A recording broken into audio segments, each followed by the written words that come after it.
Assalamualaikum warahmatullahi wabarakatuh. Salam guru penggerak, salam guru hebat. Pada kesempatan kali ini saya Yuswari, asal sekolah dari SDN 2 Breja Caka, calon guru penggerak angkatan ke-11 Kabupaten Lampung Timur, akan memaparkan kesimpulan dan refleksi dari pemikiran Ki Hajar Dewantara pada tugas koneksi antar materi modul 1.1 dengan tujuan pembelajaran khusus peserta mampu membuat kesimpulan dan refleksi pengetahuan dan pengalaman baru yang dipelajari dari pemikiran Ki Hajar Dewantara. Bapak Ibu guru hebat, saya akan merefleksi diri melalui 3 pertanyaan sebagai berikut. Yang pertama, apa yang saya percaya tentang murid dan pembelajaran di kelas sebelum saya mempelajari modul 1.1? 2.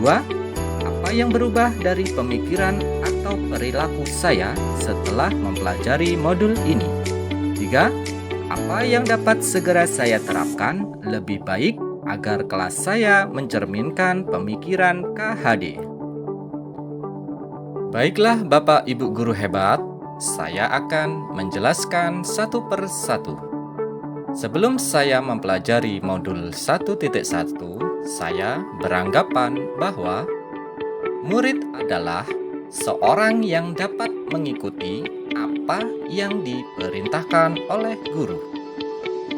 Selanjutnya, yang berubah dari pemikiran saya atau perilaku saya setelah mempelajari modul 1.1.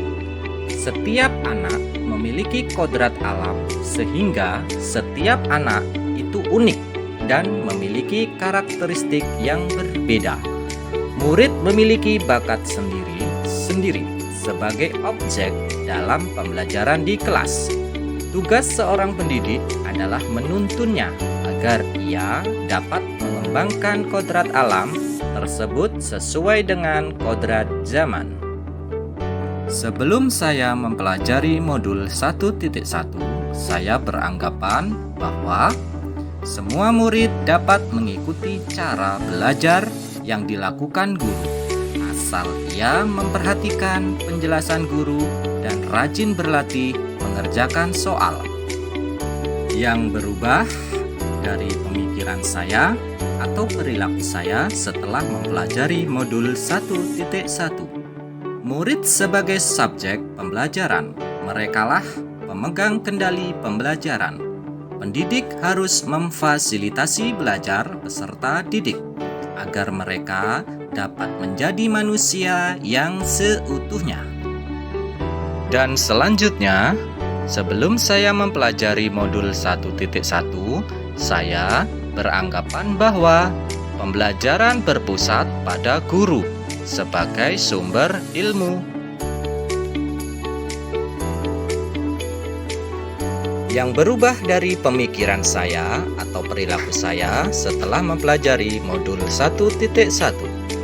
Pembelajaran seharusnya berpusat pada murid sebagai subjek. Anaklah yang aktif dalam membangun pengetahuan sendiri. Mereka berhak menentukan sumber belajar mereka. Jadi, apa yang kita berikan kepada murid berasal dari kebutuhan murid itu sendiri. Cara mengajarkannya sesuai dengan kondisi anak dan pendekatan yang dipakai berdasarkan dunia anak. Selanjutnya, sebelum saya mempelajari modul 1.1, saya beranggapan bahwa tugas guru di kelas adalah mentransfer ilmu yang dimiliki kepada murid.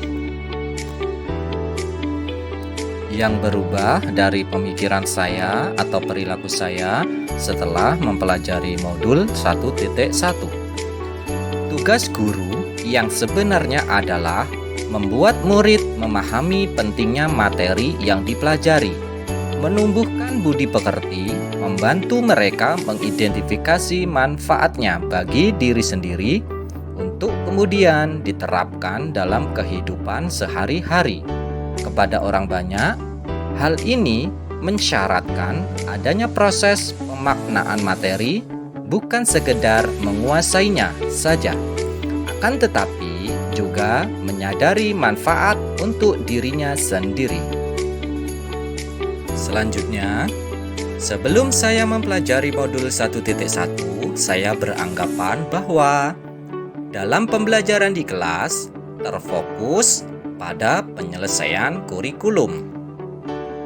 Yang berubah dari pemikiran saya atau perilaku saya setelah mempelajari modul 1.1. Dalam pembelajaran, yang penting bukan penyelesaian kurikulum dan ketuntasan belajar, namun bagaimana anak dapat mengembangkan minatnya sesuai kodrat alam dan kodrat zaman. Dalam pembelajaran, kita dapat menciptakan pembelajaran yang menuntun anak menjadi manusia yang berbudaya. Nah, demikian tadi Bapak Ibu yang hebat, pemikiran saya sebelum dan sesudah saya mempelajari modul 1.1. Bapak Ibu, ini video pembelajaran saya sebelum mempelajari modul 1.1. Di sini saya terlihat secara klasikal dengan model ceramah dan anak-anak hanya duduk diam dan mendengarkan saja. Dan agar kelas saya mencerminkan pemikiran Ki Hajar Dewantara, penerapan yang segera akan saya lakukan di kelas antara lain, saya akan menerapkan pemikiran Ki Hajar Dewantara di kelas saya. Langkah pertama yang saya terapkan adalah membuat kesepakatan bersama tentang proses pembelajaran di kelas. Saya akan menampung masukan dan membuat kesepakatan bersama mereka. Selain itu, sebagai wujud dari tujuan pendidikan yang utama, yaitu lahirnya anak yang tidak hanya kompeten dari segi akademis, tapi juga berbudi pekerti yang baik. Saya sebagai guru, selain memberikan wejangan, harus bisa juga memberikan teladan yang baik. Jadi, anak tidak hanya melakukan apa yang saya katakan, tapi harapannya anak mampu meneladani perilaku-perilaku baik yang saya contohkan. Selain sebagai upaya memotivasi anak agar berbudi pekerti baik, ini juga bisa menjadi tantangan untuk saya pribadi. Bagaimana caranya agar saya bisa konsisten memberikan keteladanan yang baik, seperti guru itu, sebagai sosok yang digugu dan ditiru.